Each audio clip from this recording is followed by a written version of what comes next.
This is Power Athlete Radio.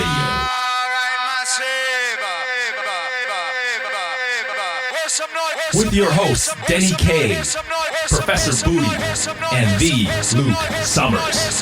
And now, toes forward, hips locked, shoulders set, and retract those scapulars.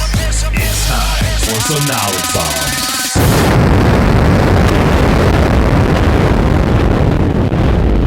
What's happening, Power Athlete Nation? It's that time once again. This is Denny. I'm joined with Luke Summers, John Wellborn, Cali Hinsman, and Steve Playtech. How you doing, guys? Doing good. What's up, Denny? Howdy. Hey, guys. I feel like it's been a while since we talked. How was the Argentina seminar? Busy. It was interesting because we had a translator there, and I've worked with a translator before when we were in Ecuador about a year ago. John, however, has never worked with a translator and doesn't understand that you can't just ramble for 45 minutes and then expect the translator to translate that. But the guy who did it there, Pablo, managed to keep up with Wellborn, which is pretty impressive. So anyone who's ever been to one of our seminars with John there understands, like, he goes and there's really no stopping him. And we call it, Cali and I call it wrangling the Wellborn because sometimes it gets a little off. But it was good. What's that, Denny? I was going to say, it sounds like you got a little bit of an echo in there. Where are you guys at the moment? So it's been a busy, how many weeks? Since really before Argentina. Sure. Yeah, we've just been wheeling and dealing. Found a location that's going to be our satellite office in Newport. Because what John realized is between all the construction going on at his house, plus his daughter's, and I happen to live under an airport, as everybody knows, and I have construction and babies all around my house, we cannot get anything done. And, CrossFit Balboa is popping off, and that's where we've relied on most of our office space. And now that's full throughout the day. So it's just we needed some privacy or seclusion to get down and grind, because we got a lot of stuff that for 2014 we got to put together. So we put together a little office, and one thing we learned in our last location was carpet by the beach ends up smelling really bad. And I don't know why our office at Balboa smells so bad, but I have a sneaking suspicion it's probably because Cali Hinsman spends too much time there. She wipes her hooves all over the floor. Yeah, there's hooves, mud everywhere. So what we did is we just had the guy not put in any carpets, and then he gave us an allowance. And so Luke and I went and bought a bunch of Pergo fake looking hardwood floor, and we've been installing it. And so we've just been trying to get this place up and running. It'll be like our warehouse and also our distribution house for all of our Power Athlete merch, and then also to have some office space where we can actually come and get all of our projects done. I mean, we got some really cool stuff with premium content, and we got to finish up all the the training manuals and the book and all that. And so we've been really grinding on that stuff. But it's unfortunately between traveling and running a gym and all the other things, it's just it needs to really get priority. We need to get it out, and all that stuff's hopefully be ready by early 2014. Nice. Awesome. Nice. That sounds awesome. So, the Wade WOD's over. Obviously the donation is still up on the website. In hindsight, how do you feel? I guess I can direct this more towards John. How do you feel about this year's efforts from everybody? And do you have any thoughts that stick out in your mind? Well, yeah, I mean, it was a huge success. Last year, we were able to write a check for $18,000, and our goal this year was over 30, and we ended up raising excess of 40. And that was actually pretty good because it allowed us to not only pay for all the shipping, pay for the shirts, pay for the online stuff, and kind of get all that taken care of. And at the end of the day, we'll be able to write our goal of a $30,000 check to fight neuroblastoma. So I think while we didn't, we shot from the hip with this. I mean, we did it 2 years ago. We ended up, getting donations and giving out shirts and, for the donation. And I think next year, if we do, if we continue on this same platform, we need to get more gyms involved and build more global awareness with it. But in terms of this year, it was a huge success. I can't, the shirts came out awesome. Everybody got them. I think Luke and I packed, Luke printed the labels. I packed over 500 shirts in one day. So that was pretty awesome. And we were able to get them all on the road. We had, our corporate sponsorship with WJ Bradley Mortgage, with my brother's law firm, Well Food Company, and then On It. Urban Decay. Urban Decay was the other one. So I think as we go out, we'll start trying to get a little more corporate sponsorship. And I think what's going to grow out of this is actually Wade's Army is in the process of filing to become its own 501(c)(3). So now we can actually, as our Wade's Army, go out and start, really getting some corporate sponsorship. And, next year your donation will be tax deductible. So that'll be really neat. And we'll just be able to do a lot more. And the bigger piece of this thing is there's a couple contests, and I think we still are kind of working it through a little bit. But we're going to end up tying the Power Athlete Team Series to the Wade's Army, and maybe allow the Power Athlete Team Series to champion Wade's Army, which would be great. I mean, that's kind of our deal. And instead of making this just a few months, once a year type deal, we're going to make it over the course of the year. I mean, of course, we'll still have the Wade's Army T-shirt drive, and we'll still do that. But I think we're going to start trying to bring Wade's Army into this thing in a kind of a longer time frame, and see if we can bring more time, effort, money, emphasis, and really do what we need to do to fight this thing. I mean, neuroblastoma is right now it's the most unknown cancer out there. I mean, people don't know what's going on. It needs research, and the really scary thing is as you're these children are contracting this thing. I mean, we heard some pretty sad stories about these kids contracting, and then parents going to the hospital, and the parents are sleeping in their cars because their kid is getting treated at a hospital and it's far away from where they live. And so we were even looking at it, being able to be able to offer some money to put families up that are kids are in this situation, because as a parent, if something goes wrong with your kid and you have to go drive 1,000 miles to a hospital to put him up, and you got to sleep in the car, that's what you're going to do. And I think that there's been so much awareness, and I think with the with the NFL and breast cancer and all that, and I think if we could really get behind and really champion this thing with neuroblastoma, I think it would be huge, and make a difference and affect something that would really, I think, be very enriching for all of us.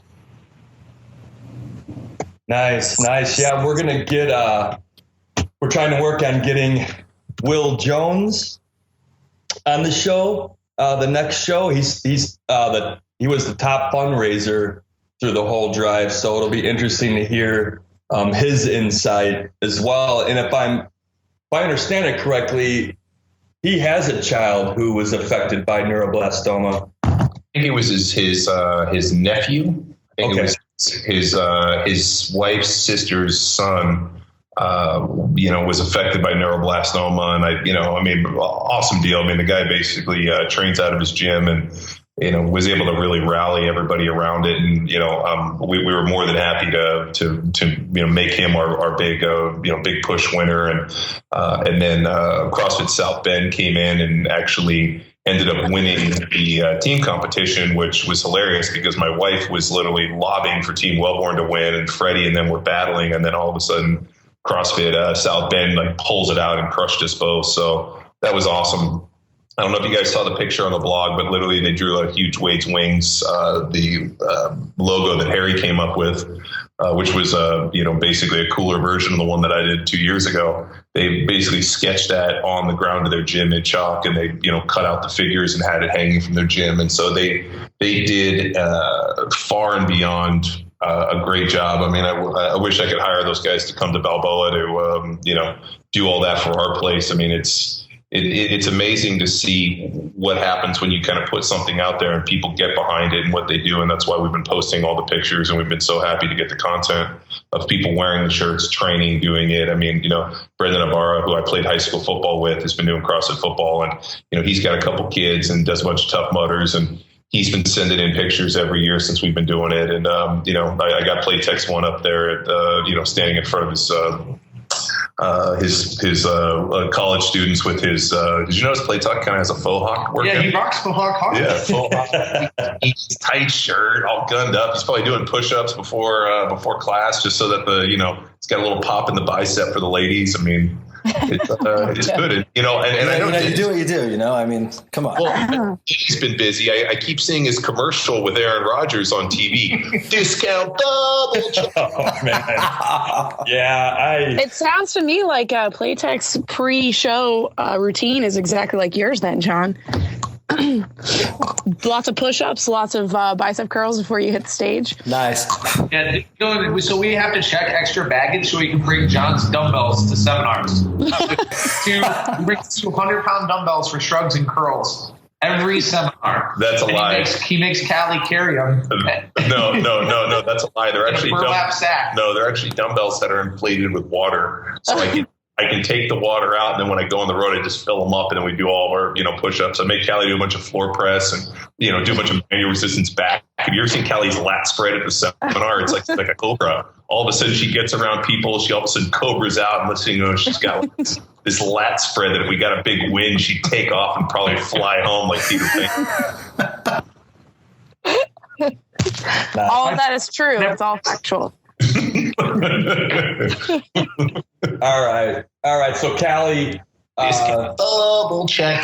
Right? I know. You know what? I purposely try to alter my accent. It's like asking the sun not to shine. I know. I'm gonna try it right now, John. Come on. Right? It's too much right? So it has to be more like a European accent. No, you just roll with it. Don't let these guys talk you down. Yeah, the accent is cool. It sounds so familiar. It sounds it's cute. It's like the Portillos, Exactly. Portillo came to town. I took Denny, have we told the story on here when I took John to Portillo's? No. Isn't that around the Occupy Strength time a few years ago? No. There's a Portillo's out here in Southern California. Yeah, it's a Disneyland. Listen to how the inflection in Luke's voice is just shake. Hey, did I tell you about the time I took John to Portillo's? Let me tell you the story about Vicky Portillo. In 1976, Vicky Portillo. So Portillo here's to his friends. Here's how it all went down. All right. My buddy Bo, who I grew up with in Chicago, was out here, lived with us, and we'd just been craving Portillo's. And no, it's not paleo per se, but cavemen would eat it, so technically it is. So it's Chicago paleo. But so I go in and I'm like, John, what do you want? So I get John to I forget what we were doing. We were picking up the turf for the gym. Yeah, we're picking up the turf for the gym. So imagine this. I'm in my truck. I have a trailer, and we have probably 6,000 pounds of AstroTurf, or huge, like 3 huge rolls of AstroTurf that's like strapped down to this trailer that we have that's basically kind of porpoising because it's a 2-wheel, it's only a single axle trailer, and we got too much weight in the back, so it's kind of like porpoising. I can feel the back of my truck lifting up, but needless to say, Luke's like, hey, there's this real famous hot dog place in Chicago, and they have one over by Disneyland. We anywhere close? I'm like, well, yeah, everywhere in LA is 20 minutes, right?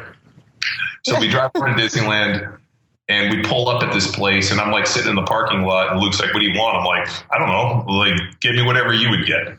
Like if it's your spot, I just order whatever you order. I mean, I'm not dumb enough to go out of my own, and you can go.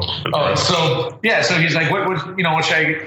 I know what I'm going to get. So Denny, I roll in there, and John's a big guy, 6'9", weighs like 330. He can palm a medicine ball.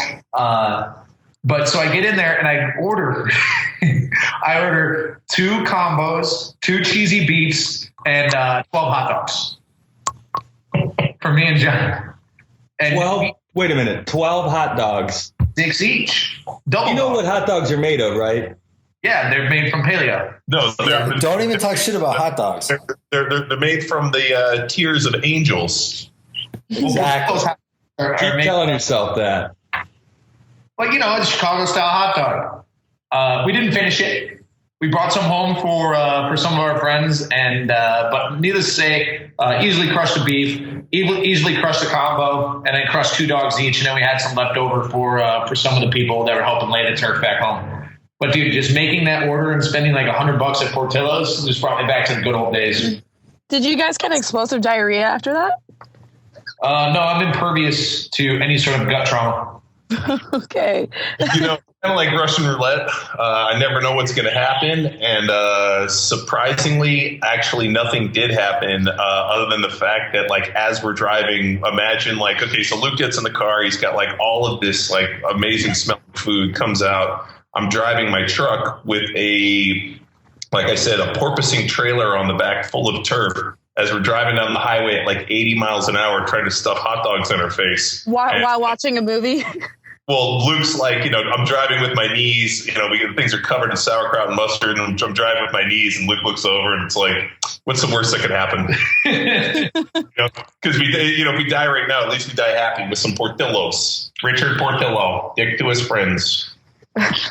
So now we've made up imaginary commercials about Dickie Portillo's. But so anyways, that's Portillo's, I guess. Now what do we want to talk about? So that's burning it. Let's talk about the dirtbag or the douchebag rule. Right. Cali, what prompted you to feel obligated to put that out there? Well, I guess I didn't feel obligated. I wouldn't say I feel obligated, but the D-bag rule is something that we do talk about at the seminars, and it's just we interchange the term douchebag or don't be a dick rule, but it's we use it in reference to the type of stress that you put on your athlete. You don't want to be a dick, and especially during some manual resistance protocols, you don't excessively push on someone, or also in terms of coaching, I mean, you just try to avoid being an asshole because you want to gain the respect of your athletes as well. There's a time and a place for quiet confidence, I guess you could say. But what really prompted me to write it was just that I've come in contact with a lot of douchebags in my time, a lot of good coaches too. But, we have had a few incidents, both at this gym and also at other gyms that I've been to in the past. And I think you guys are all familiar with that, like, standard situation where, somebody unprovoked can kind of behave like a douchebag or a one-upper. And, I think when it's a guys club and everyone's kind of comfortable with each other, that's one thing. But if you have a pretty timid client, which is the situation that I was talking about in the article, you don't need a veteran member coming up and trying to demoralize that person or, basically be a douche and make the athlete feel, only an inch tall. So that's just kind of the background on that. I mean, I think that coaches have a responsibility to take that person aside and, maybe that person's not aware that they're being a douchebag, which is really unfortunate. But I think coaches do have a responsibility to kind of interject there and fucking tell an athlete or a client a little something about gym etiquette. And I don't think it's in the forefront of some people's minds. And unfortunately, I think you need to make that person aware of it. So that's pretty much just what the article was about. Nice. I obviously in that article, you're talking about the guy who's getting ready to pull the 1 rep max deadlift. And then that dude comes over, and acts like an asshole. I didn't know if that was the only instance that prompted you, or if that was just kind of like the straw that broke the camel's back. That's why I asked. Yeah, I mean, I had thought about writing something like that for a while, and it's I think a situation that a lot of people are familiar with, and that was just one example. I mean, I see that stuff all the time, and you tread a thin line and trying to know when to interject yourself, but you don't want to come off again. You don't want doucheception, which is essentially you becoming a douche, confronting a douche. So you just you tread lightly there and you interject yourself when needed. And that was a situation that I thought was completely uncalled for, particularly when you have like a 1RM scenario. I mean, it's just uncalled for, that kind of behavior. So, some people have a lot more tolerance for it than I do, but I just when you're dealing with general population, particularly, you just want the environment to be conducive to people performing, people doing better, people excelling. And if anyone's detracting from that, I will definitely, I have no problems with pulling that person aside. I'm sure you guys have people. Deception. I'm sure you guys have people like that in your gym. Yeah, me. Yeah, it's John. I actually at the when CrossFit had Dave Tate come talk down in San Diego, they were working on some deadlifts, and Dave Castro tried to pull like 500, and he like couldn't get it. I think I went over and just cold pulled it like either, I don't know, it was like 5 or 10 times. So I've done it before. At the seminars, there was a coach we had that used to do that constantly. I'm not necessarily averted to it as much. I think it's more funny, but I think, I could see where, that would ruffle Cali's lats a little bit. And, the best thing we want to do is, get the lat cobra flared up. So, I'll definitely keep it to a minimum around her. Yes, well said. That's quite the visual. My lats flared up over this. Cali, the Cobra Commander. Cali gets fucking a little fired up. All of a sudden, it's like the lats come out. If you were to combine Cali's lats with my traps, calves, and your biceps, you'd have one mean. No, your calves. Dudette. No, your calves. Your calves up. Then Oliver's calves. Then. Do I need to send a picture of my calves? No, it's more Marco's. I'll take Marco's calves. I think we have a member. I swear to God, we have a member whose calves look like it looks like a snake. 20 inches. Yeah, his calves look like a snake that swallowed like a rabbit. It's like his calves are pregnant with more calves. Yeah, it's the type of thing where he's been, and Marco's from Italy, and when he first came and started training with us, he didn't speak English really well, and so I remember like the first day he was like in terrible shape, but he had these like monster calves. And I remember like now he's a pretty damn good CrossFitter and he's pretty damn strong. But I remember he was at Disneyland with his wife, and this guy like stopped him and was asking him about his calf implants. And Marco was like totally confused. He's like, "What are you talking about?" He goes, "Your calf implants, where'd you get them done?" And he's like, "These aren't calf implants." And the guy was like, didn't believe him. And that's because this is Southern California.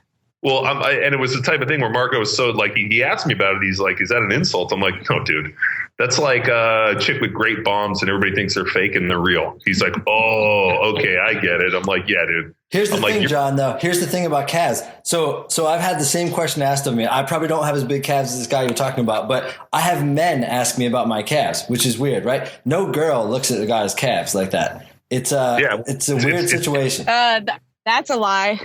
I'll tell you what, guys love on guys' calves. It's pretty uncomfortable. Wasn't there a whole entourage about that where fucking Drama was like all obsessed? And what's funny about it, bro, it's the when Johnny Drama was at the at some party and there's a guy with a shaved head. And he goes over and he starts talking to him about the calves. That guy actually used to train at our gym and was my brother knew him. So, and the dude did have jack calves. Nice. I think he ended up becoming like the new Mr. Clean, and I don't know if they still do those, but yeah, that was like his gig. I remember he used to train at our gym, but I think like easily 70 kilos of my 94 kilo frame is below my knee. Wow, that's impressive. I have to get some pics of that, dude.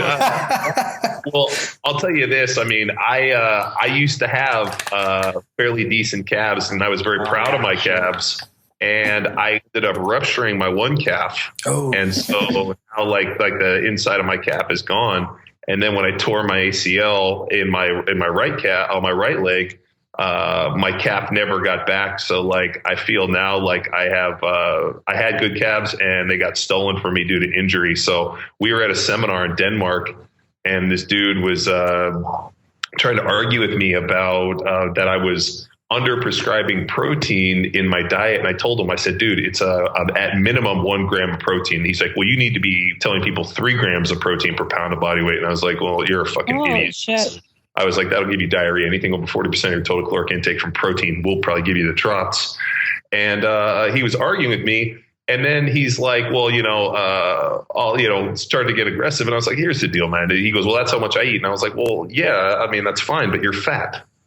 And the guy was chubby. I mean, super chubby. And he goes, well, you have small calves. And I was like, you want to fight right now?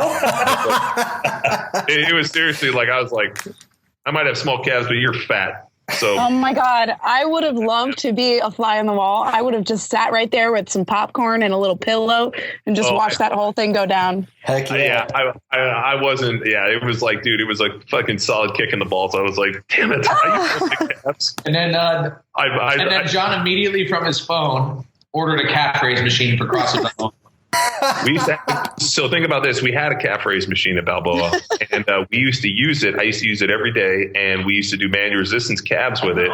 And I went away to teach a seminar, and when right after we moved to the new gym, and I came back and my calf machine was gone. It turns out my older brother thought it was junk and put it in the back of his car and fucking donated it. And I was like, "Where's my calf raise?" He's like, "I got rid of it. I thought nobody used it." I was like, "Are you fucking kidding? I use that thing every day." So one day I'll have my own calf raise machine. But aren't calves genetic? I mean, I don't think I've ever done a calf raise. Well, yes. I mean, I firmly believe that there is certain genetic aptitude for muscle growth. Aptitude? But I think the problem is why people struggle building their calves so much is that they're like the threshold of training has to be so high because basically every time you walk, you're doing a calf raise. Right. So to actually get your calves to really like work, because you got to think of like how much overuse they're used to, that you almost have to like train them. And I remember I downloaded an article that this guy had put out, like it was from like the 60s or the 70s. That was his calf raising like training volume for calf size. And I think it was something like 1,000 reps a week at like a minimum of half of your body weight, with standing, seated, knee over the toe, knee behind the toe. And this guy had this total thing, and he had pictures of before and after his calves. And like, it was a pretty insane volume. And I remember I tried it for 1 week and I couldn't even fucking walk. So I was like, it completely adversely affected our ability to just squat, Olympic lift, and do everything. Like it crushed us. Yeah. So understand, before someone goes and downloads this manual and thinks it'll make them better, it's to make your calves bigger. That's it. Yep. But sometimes that's important for guys like John. It stole it from me. And it was funny because actually there was a picture before I ended up rupturing my calf. And I remember my wife saw it and she's like, dude, your calves look pretty big right there. And I was just like, yeah, no, they used to be. And then they got stolen from me. From the NFL, stole my calves. I think calves on dudes are probably like boobs on girls. Is that wow? I think so. No, I disagree completely. So what do you look for in a man, Steve? Someone who looks good in a singlet. Sorry, Luke. Oh, that's awesome. I got little girl calves. Well, dude, I've seen a lot of guys who were pretty fat and out of shape that have some monster fucking calves. I've seen dudes who are like 5 foot tall who had big ass calves just genetically. Well, it's kind of like, Nate Austin claims that he coined this phrase that abs on a skinny guy are like big boobs on a fat girl. And he's like, I coined that. I'm like, you're full of shit. You didn't coin that. But so now we're going to say what, like, I don't even know what the analogy is, but I mean, I wonder if there's a direct correlation between strength and the ability to jump and all that with calf actual diameter. But I mean, I don't necessarily know. I mean, we know what larger muscles theoretically could be a stronger muscle, but is that necessarily a more explosive muscle? Like, have you ever seen Olympic sprinters? Usually their calves are pretty high on their, like high on the tib fib, and they're usually kind of a high ball, but they really never really have thick ankles. And actually, that's the one thing I look for in women is actually thick ankles, cankles. Huge turn off for me. Turn on? Oh, Oh, I was like, what the what? No. Cankles, like tube legs. Oof. Yeah, but that's a childbearing woman with tube legs. No. That's the hips. What are you doing looking at women's ankles? Dude, is this here in SoCal? I mean, dude, we see all these like fairly good-looking girls and they walk in and I'm like, ooh. I'm like, it looks like he just extended to their feet. John looks at women like from the 1800s. So he looks at their clavicle and their ankles and their wrists. And that's it. That's all he needs. I actually look at foot position, and actually I look for a girl that's slightly pigeon-toed, slightly bow-legged, knock-kneed, and duck-footed is equal to unathletic. Yeah. So what's interesting is the other day we were watching football, and we were watching a college game. I can't remember. I think who was playing. I think it was Washington versus UCLA, and I can't remember what team it was. But the defensive tackle who was playing, and they were pumping him up, was so knock-kneed and duck-footed that literally as he was walking, his knees were clicking on the inside. And I saw him stand up and walk over. And I said to my wife, I was like, dude, look at number 90. Look at that defensive tackle. Look how knock-kneed he is. And the guy, all of a sudden comes off the ball high, and he's obviously a strong dude throwing people around. And they were like, oh yeah, he's, I don't know why the NFL is not higher on this guy. And I'm like, because he has no lateral direction. There's no way you can change direction when you're knock-kneed like that with that foot position. So it's pretty interesting. That was a big thing in the NFL. I remember going into at the combine and them actually writing down whether or not you were, slightly bow-legged, knock-kneed, valgus, and they kind of went through that. They talked about foot position, collapsed arches, and you basically have 32 different orthopedists go through your whole body, and they actually write these things down. And I remember asking the guy, I'm like, why is that important? And they were like, yeah, we don't like guys that with knock knees, prone to torn or prone to ACL tears, and they struggle with lateral change of direction. So, and it just looks weird. Yeah, pretty interesting though. I mean, the NFL is fairly adept at, having looked and analyzed thousands of players and thousands of guys. I mean, to the point where they can look at certain body types and know, hey, this guy is based on this body type. This is what we've seen these guys do. So, you there? Yeah, that's pretty amazing. The good and the bad thing is that John spent a good amount of time. You there? Yeah. Okay. John spent a good amount of time fixing everyone's feet on the staff and calling me out when I first moved out here for standing a certain way or moving a certain way. And now, unfortunately or fortunately, we can't unhear those things. So when I go to the seminar or I'm just, out walking around, all I can do is stare at people's feet and knees and leg position. And so I just can't get it out of my head. Yeah, no, and just from hanging out with y'all a little bit online, there's a girl who runs in my neighborhood who literally every step, her knees are banging together, her toes are all caved, her ankles collapsed. I feel like kind of stopping and just telling her please fix yourself, please so hot. Go do something else. I'm surprised Playtech doesn't take her in the back and straighten her out a little bit, John, it's a family show. I was trying to keep it clean. Technically, we're explicit. I don't get it. Technically, we're just as explicit on iTunes. Oh, nice. Well, she's ugly, so that's why that hasn't happened. Exactly. She's running after my calves. That's what's happening. I'm trying to get away from it. Yeah, you can't dilute the talent pool like that. All right, let's get to a question. John, you have a call here in a little bit. Yeah, okay. Yeah, actually it got canceled 5 minutes ago. Okay, so we got a little more time. What else, guys? What's new? Well, Rob, I'm going to butcher this name. How would you say it? Bousquet? Bousquet? All right, he wrote in and he asked, I took the CrossFit Football cert in Savannah, Georgia a few weeks ago. I have a question about using this program for a few travel baseball teams out of season conditioning. The things with these teams are they have players that range from 9 to 14 years old, mostly 9 to 10-year-olds. Based on the seminar conversations, we don't do much weight training with them that young. What would you do with them besides running them through games like dodgeball or whatever? Would you program workouts using jumping, kettlebells, slam balls, or just stay away from anything heavy? I would basically their programming would, if you're at the seminar, then he knows, and I didn't know if I went over this, but it would basically be a lot of what we call our change of direction, our, X, Y, and Z lower axis, body weight, and more importantly, a lot of our field strong stuff.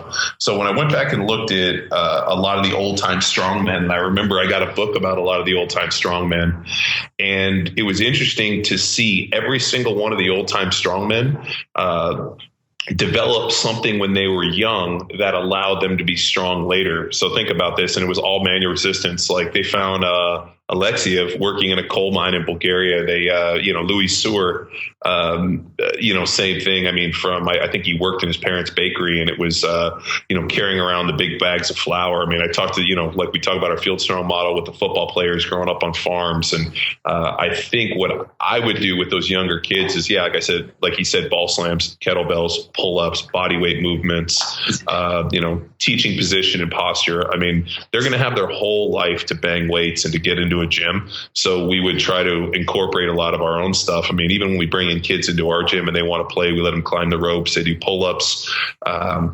They balance on the rings. They want to push the prowlers. They want to, slam the balls. They want to throw medicine balls. So, we have them jump rope. I mean, anything you can do. I just don't really, there's not necessarily a huge problem with putting, a heavy bar on their back and doing that in terms of like stunting growth or messing up growth plates or causing problems.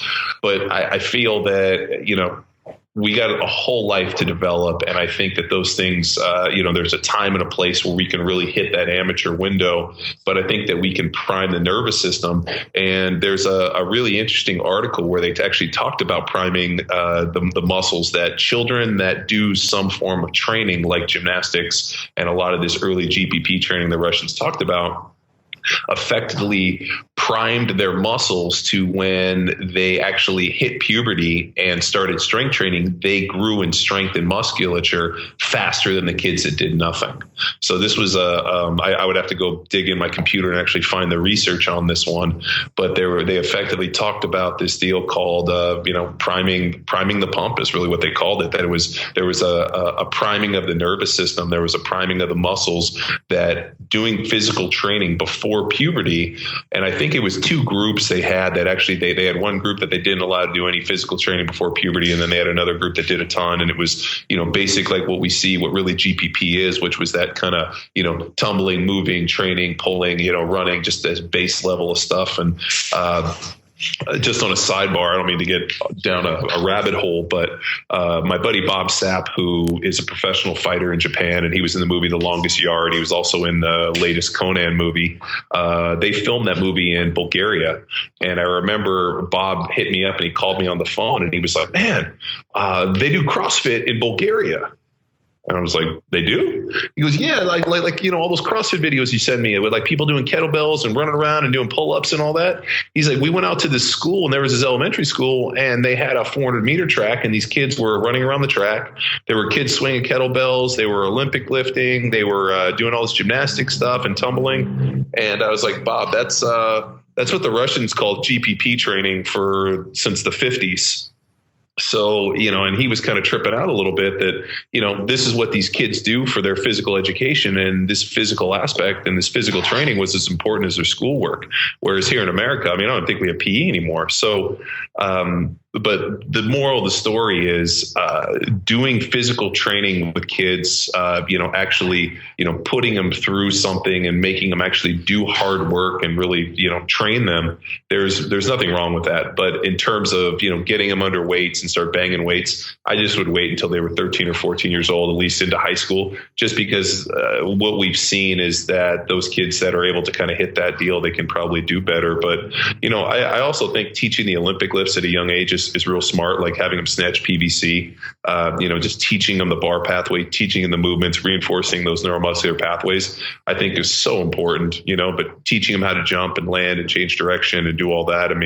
Hopefully kids learn that and they do it, but it's like I was laughing the other day. There was a picture on Facebook, and Raphael has his little boy who's a couple months younger than Achille and Jamie, and he's out there in his diaper trying to walk on a slack line they put up in their backyard. So my wife, being competitive, we ordered a slack line, and we'll actually end up somehow putting that in our living room, and now our girls will be doing that. But the new deal that our girls are doing, which is hilarious, is they do handstands in their crib. So I'll come in and they're basically using the crib as like a wall and they do handstands, and like they started on their head, and now we have them locked out. And I don't even know why they started doing this, but they think it is the funniest thing in the world. So they're hilarious kids. But I mean, kids want to be active. It's almost like if you know, like my little girls play all day and I watch them, they come up with games, they chase, they run. They have these little scooters that my brother got them for their birthday that they ride around the house. They want to like play in the backyard. Their deal now is they're trying to ride Louis, our pit bull, around the house, and he's not liking that, but somehow he lets them. And it's like, you know, as we get older, we become more sedentary. So, I mean, actually putting these things in, making it fun and not like physical training, but actually incorporating hard work in terms of a fun environment, I think is great. And, you know, and at the end of the day, like kids go play sports. That's where they really develop all this stuff. So that's me on my tangent. Now translate that into Spanish. I can picture that guy trying to translate. That'd be funny in a seminar. Well, what's funny is Luke spoke in like definitive sentences. We want you to do well. And then the guy would translate, I want you to do this. And like he spoke in like almost like easily translatable sentences. Yeah, easy translatable like instructions, like stereo instructions. It's so weird. Yeah, Luke was like speaking in stereo instructions, and the funny is like the inflection and in his face, he was like overly animated in his face, and I was like looking at him, and I'm like, huh. And then the funnier part was that I get up and I speak, and everyone fell asleep. Yeah, everybody did fall asleep. But the funnier part is the translator was phenomenal. I would like make a wise ass comment, and then all of a sudden like nobody would laugh, and then he would go in, and then like 3 minutes later, I guess he would get to that part and tell the joke, and then everybody would laugh, and I was like, this is like being funny twice. So it was definitely you know. It was interesting to say the least. I mean, it's always, you know, the only bigger problem that we ran into in Buenos Aires, which is hilarious, is me not realizing that the guy was, I just didn't, having never worked with a translator, I didn't really understand that it doubles the length because he translates everything you say. So our seminar is roughly 16 hours. If we had done our entire seminar as we normally do, we would have been at 32 hours, which would have been 4 days of 8 hours a day. So we ended up having to, you know, kind of, you know, trim some stuff back and kind of rearrange and definitely, you know, cut some of the lecture. And it was, and what the hilarious part is, you know, we were literally, you know, had to cut some stuff out and do this and that. And we still ran at like 18 hours and went over. And we were like, dude, this is, I mean, it's just, it had some really, really unique challenges. And then we also had over 50 people. I think we had 53 or 54, maybe even more, like 55 people at the seminar. So basically working 55 people through a heavy 3RM deadlift or a squat and then pulling deadlifts and doing the workout was definitely exciting. I mean, especially trying to coach multiple platforms.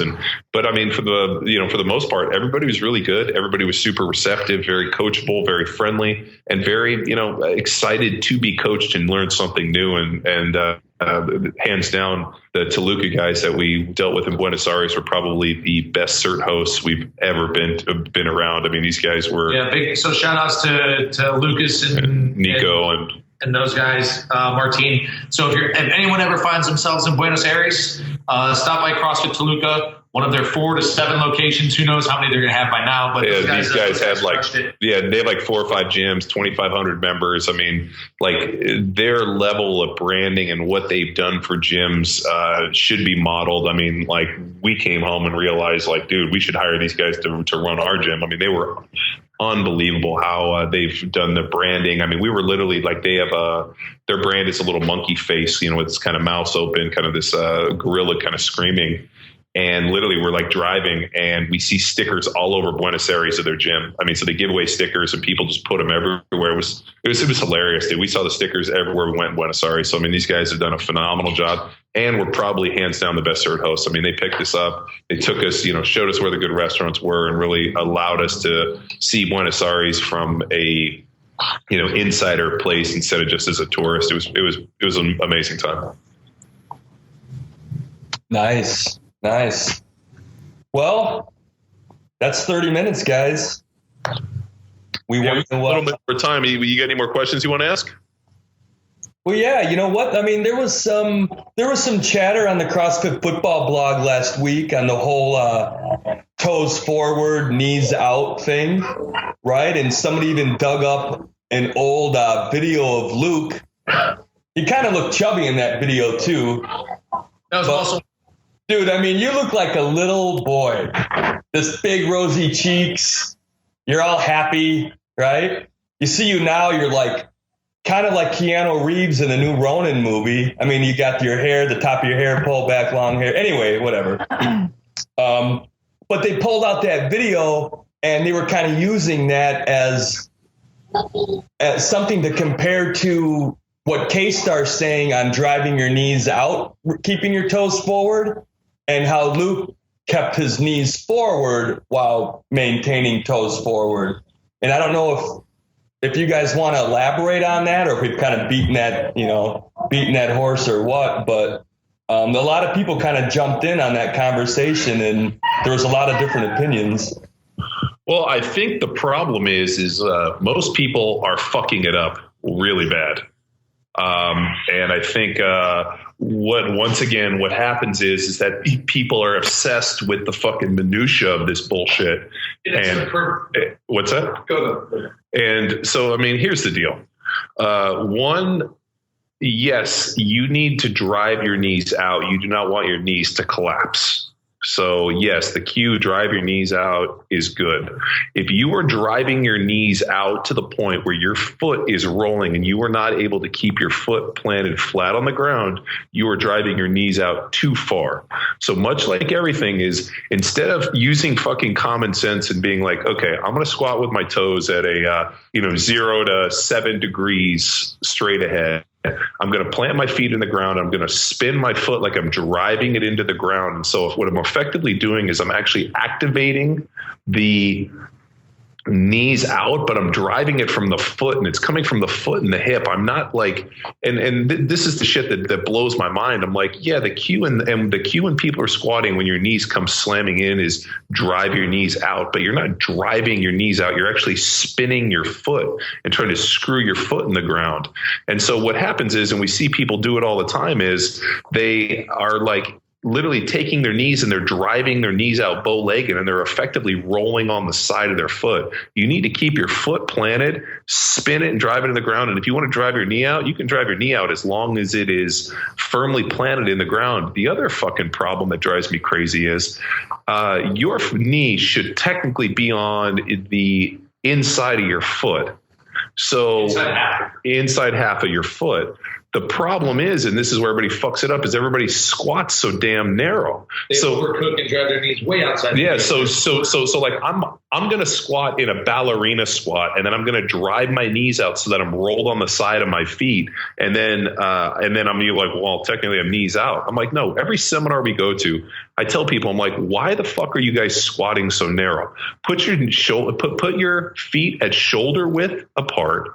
And I want you to effectively drive, spin your foot. And if you want to drive your knees out, that's fine. You can drive your knees out. But here's the crazy thing. Your knee is still going to be on the inside of your toe. On the inside half of your instep, and your knee is going to track over your toe. So, knees for like it's one of those things where I'm like, I see what people are talking about. I'm like, it's not this fucking complicated. And then another thing we should qualify too, like we're not squatting for an upright torso like an Olympic lifter would say specialize in. Yeah.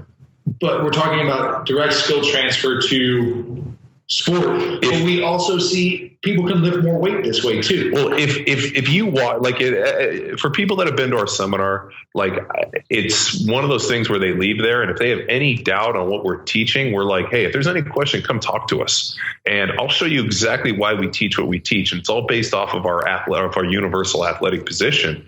The problem is and you know what? I saw Ben do this for years. Ben would literally squat narrow, and he would drive his knees out so hard that he was effectively rolling on the sides of his feet, and I'm like, dude, what are you doing? He's like, well, I'm driving my knees out. I'm like, yeah, but you're not keeping your foot planted. You got to keep that big toe in the ground. If that toe comes up or you start rolling, like, you're going to be in a terrible position. And his knee ended up hurting. He was banging up his hip. And I'm like, dude, like, your knees effectively should track over the insides of your feet. And if the knees forward, knees out, like, to me, it's literally semantics. Like, I mean, I know exactly what Kelly's teaching. And the problem is I don't like, either Kelly is not portraying it right, or people are fucking up the cues. And here's the other big one. If you're nervous about it, just open up your stance more. I mean, Louis Simmons teaches knees out. But you know what? If you look at Louis, they're so damn wide that their knees are still on the inside of their foot. They're never driving their knee over the outside of their foot. Well, and the other thing, too, is that people will latch on to a cue like that and then take it to the extreme because they think of it as almost like a cure-all. And so they think more is better, and they follow that linear thinking that, knees out more is going to equal more range of motion, or whatever the case is. It's not a catch-all. It's not a cure-all.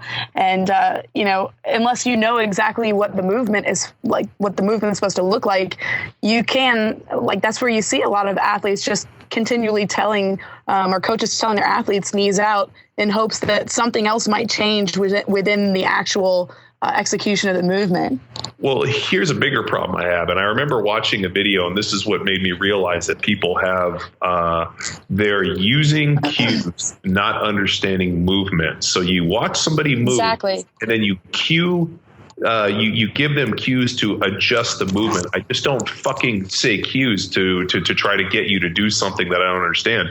And a class example is I watched a video of some CrossFitters bench pressing, and the guy kept screaming at the girl benching, belly up, belly up. So belly up is a cue that obviously he saw from the West Side guys. And the reason they teach belly up is as they are in their bench shirts, they drive their stomachs out so that they can bring the bar to their stomach, and then they drive it off of their stomach. So they stretch the energy of the shirt, and it also reduces the range of movement. But the belly up cue is because if you watch them do it, they bring the bar super low into the shirt. They use the term belly up to remind them to drive their stomach up at the end of the bench so that they can drive it up and get it into the pocket. It's a cue that they use for shirted bench. And this guy is screaming belly up at these girls. And I'm like watching this video, and I'm like, I felt like I was fucking crazy, taking crazy pills. It's like watching a bunch of people that are squatting well. And because Kelly Starrett says knees out, I'm going to scream knees out, not realizing that I'm completely fucking bastardizing the movement. So I think the problem is that we are monkey see, monkey do. Kelly Starrett, who is a doctor of physical therapy, Kelly teaches seminars. Not only that, he has a very successful gym, a physical therapy practice, and has worked with some of the top athletes in the world. I mean, he's worked with the who's who and is a talented coach, but he's developing a skill set based on what he's seeing, and the cues that he is using are allowing his athletes, or he's able to put them in a position to do what he wants them to do. Just merely being an autistic parrot and parroting what other people say because you think that's what a good coach says is completely fucked up. And you know what? And then there's also, like we say, at the seminar, I mean, Kelly talks about the douchebag rule. Our big one is, don't have enough pride to do a good job, but not so much ego that you can't fucking change. And that's a huge thing. We run into people all the time at the seminar. Right. Their ego is so big that they cannot learn, or more importantly, that the way that I do it is this is the only way to do it. And I'm like, no, there's millions of ways to do it. We are just teaching one approach. Kelly Starrett is teaching one approach. Rafael Ruiz teaches a different approach than Kelly. And and has successful athletes. I mean, there's I don't know if you guys saw on YouTube, but Milanichev squatted 968 for a triple and a pair of reps. Yeah. And it's that was retarded. Yeah, it's probably the heaviest triple raw I've ever seen. And I don't know. I mean, that's damn near 1,000 pounds for a triple just in a set of reps. And if you watch him squat, I mean, he's carrying the bar fairly low. Rip and I had a little dialogue, and Rip's like, he's sitting back and he's driving his hips. And I'm like, yeah, I don't know what I'm not going to argue the minutia of what he's doing, but whatever he's doing is fucking working for him, because that dude horsed that almost 1,000 pounds for a triple out of the bottom like it was nothing. So, but am I going to look at Milanichev and be like, okay, Milanichev carries his bar a little bit lower than the other big? I don't know if you guys saw, there was a big Icelandic guy who squatted 1,047 in a pair of wraps in a single ply suit, and if you watch him, the guy's got the biggest legs I've ever seen. He carried his bar, base of the traps to a little higher. It set his chest angle, went down, stood up like it was nothing. I mean, so there's two guys that are probably some of the strongest human beings on the planet. And, they have a different bar position. They're kind of doing it a little bit different. Their foot positions change. One guy's squatting in flats, the other guy's squatting in ollie shoes. And I mean, you watch Dan Green. Dan Green squats super wide. And there was a video the other day of Dan Green down in Australia squatting like 850 in a set of reps. I mean, but you watch him, he's super wide. He sips back into his hips, and he's got some really cool proportions that allow him to be fucking super strong. And the dude is a beast. And I guess to kind of bring it to what we were talking about, I mean, the things that those guys have in common is their mechanics are sound, Well, more important, their mechanics are sound, but they found the mechanics that allow them to use their leverages the best. Right. So my leverages are different than everybody's leverages. And so the problem is that there's no one size style of lifting. There's no one size this. I mean, the Chinese pull different than the Russians. You can talk about the Russian 2-speed versus the Bulgarian bullfrog, and you can talk about all these. And the reason being is that everybody is set up differently, and you have to find out what works best for you. It's kind of like, when we go to the seminars and we teach people to squat, I've had the luxury of not only lifting weights for 20 years, 23, 24 years of my life. I've trained with all these different people, but I've also had the luxury of traveling the world for the last 5 years, where I've seen thousands of people lift weights at these seminars. And we have, from seeing thousands of people lift weights, we have what we say our inherent coach's eye into what I know looks good, and I know how to get people to do what I want. Because realistically, and this is going to drive people crazy, we are all the same decaying matter. You are not a unique snowflake. There's only about 5 or 6 things that everybody does wrong. And we know how to address and fix it, not because we're smarter, just because we've seen thousands of fucking people do it poorly. And it's like, it's crazy. I mean, most people, when we go to the seminars, they squat too narrow. So we have them open up their stance. I have them actually teach them to actually spin their feet and screw their feet in the ground. And if they're going to try to drive their knee out, it has to come and activate. It has to be effective in the hip and from the foot. Big chest, bite down the rear molars, get the bar in a good position, create a stable platform, and as you do it, I want you to drive your hips, into a good position. And it's like all of these cues are universal, but they are applicable to each person. We go to seminars too, where somebody squats, like they get underneath the bar, and it might not be exactly what I want for me, but it looks good. And I tell people all the time, I'm like, don't overcoach. If somebody knows what they're doing and they're doing it well, who am I to fucking get in the way? Like we ran into a guy that had, carried his bar a little bit higher than what I wanted. Dude, his chest looked great. His chest angle looked good. I mean, I can't squat with the bar as low as I want because, the flexibility of my right shoulder forces me to carry it higher. So then I got to make some corrections in my squat. So, it's just all based on what you have to do. And more importantly, what is the performance? What is the outcome?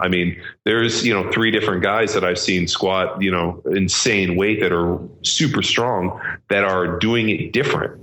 You watch Stan Efferding, who's fucking strong like the Incredible Hulk. Stan sits back in the squat with almost a vertical shin, like he's sitting into like 7 layers of gear raw. Completely different than those other 3 guys squat. And yet he squats in the 800. So, everybody's going to do it slightly different, and there's no one size, fits all cue for this stuff. So it just kind of drives me crazy where people just latch onto these things and they just like, oh, okay. Like, hey, yeah, technically your knees are driving out. Now, am I going to physically try to drive my knees out to the point where most people are? No, that's not where the cue's happening. That's the result, but not necessarily the cue, because, it's easier to teach people, hey, I want you to screw your foot in the ground. I want you to spin those foot out like you're literally trying to rip your foot out the side of your shoe is going to effectively drive your knee out. Am I effectively driving my knees out? No, I'm not trying to drive my knees out to the point where I look like I just got off a horse and I'm riding on it like I'm bow-legged. It just drives me crazy. And like, you have all these people that are, arguing in the minutia. And like, the other one that drove me crazy is somebody, I think it was Bob Takano, talking about cueing people to drive their knees in. And I didn't see the discussion, but that's what I was told. And I'm like, dude, that's crazy. Who would ever cue your athlete to drive your knees in?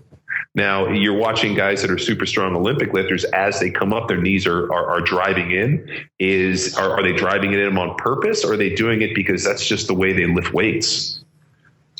I would think it would be that's just the way they lift weights. Yeah, it's just the way they did. I read a little that I read briefly that discussion with Takano and that blog and all.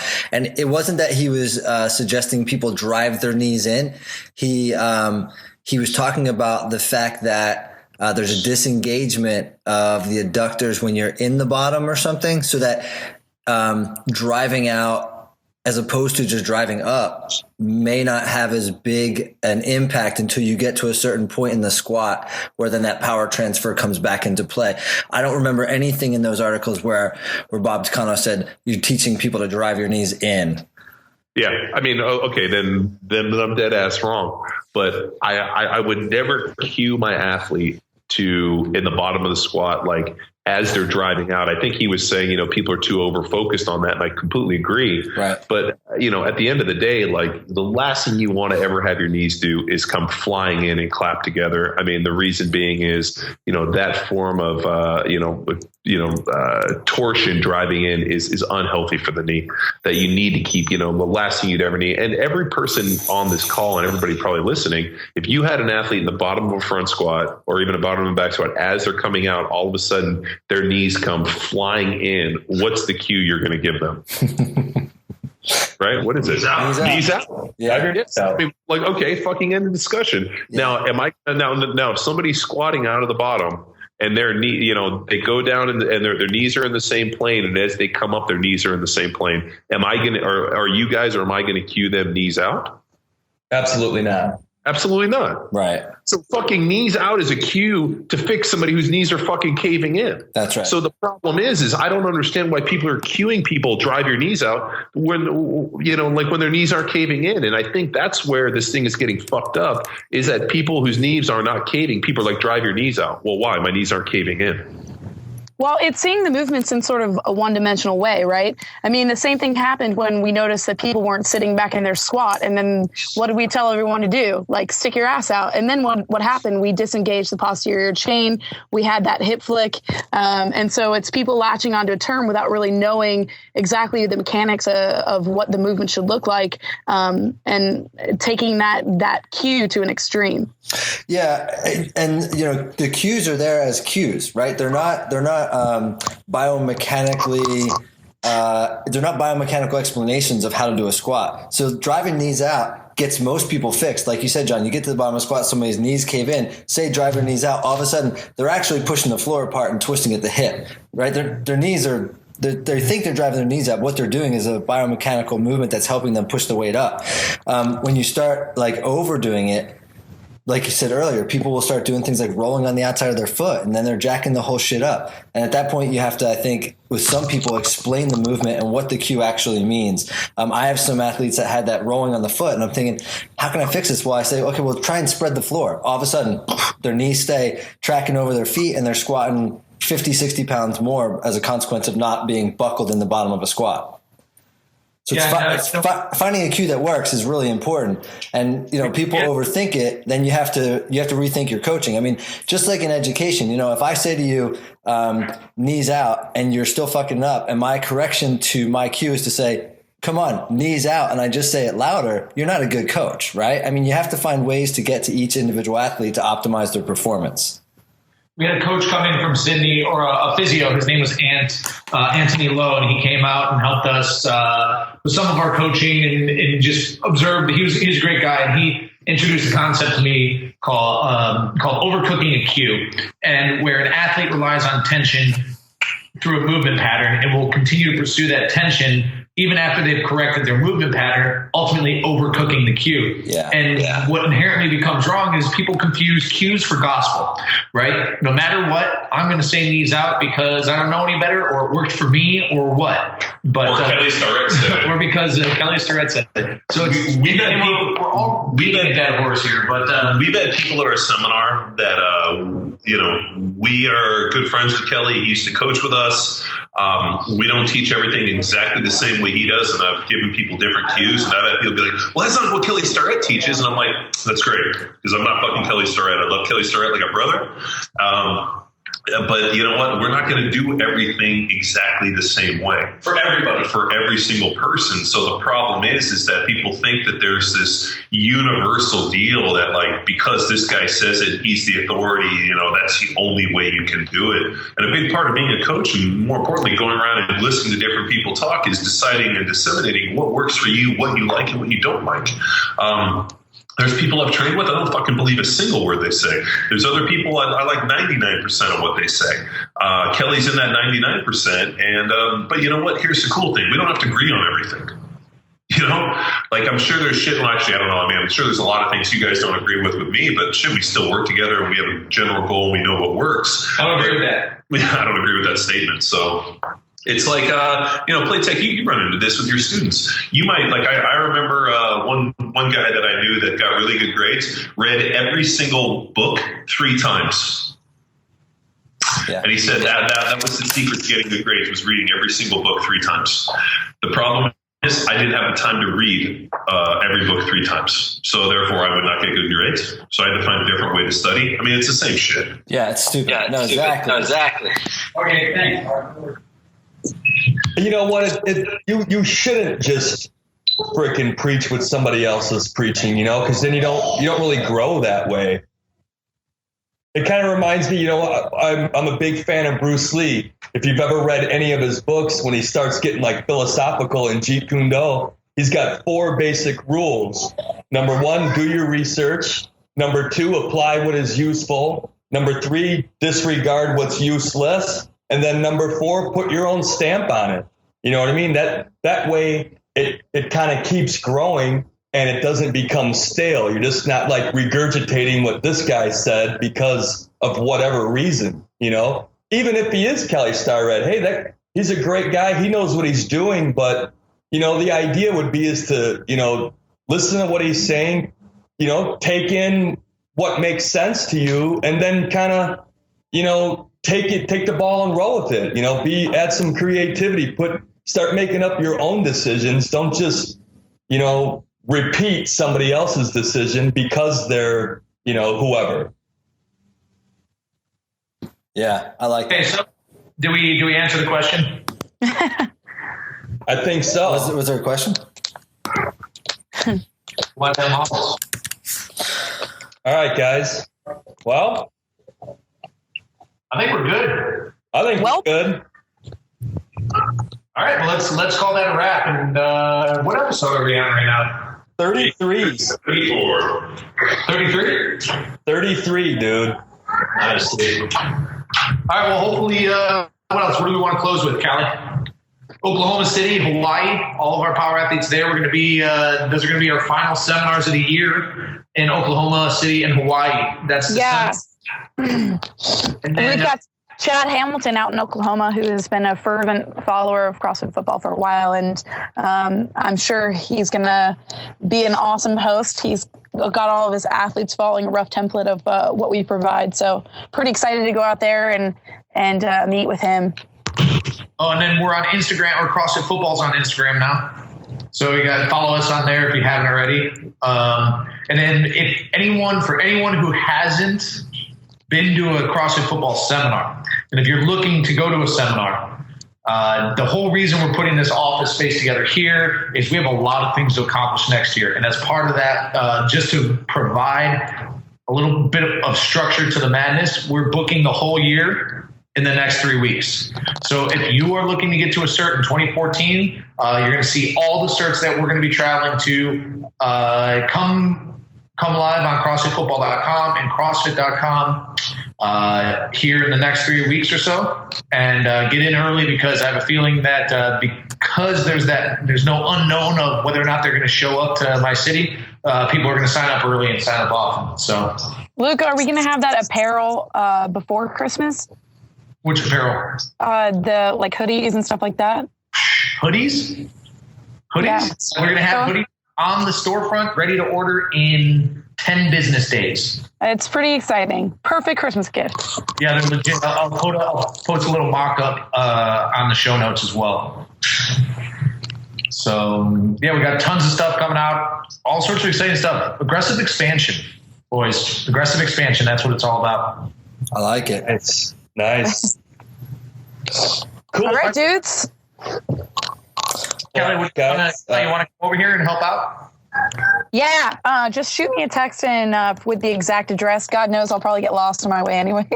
Isn't it like it's a block away, I think. Kelly, I can hear you talking and podcasting from there. So check your phone, because I'm 3 steps ahead of you. Typical. All right. Word to your mother. All right, guys. Nice. Thanks a lot, Steve, Denny. Thanks, guys, for hanging on while we and to everybody listening. Sorry about any audio issues. We're just kind of in a bind right now, but wanted to get you a show. Yeah, word. Cool. All right, boys. All right, guys. Talk to you next week. All right, take care.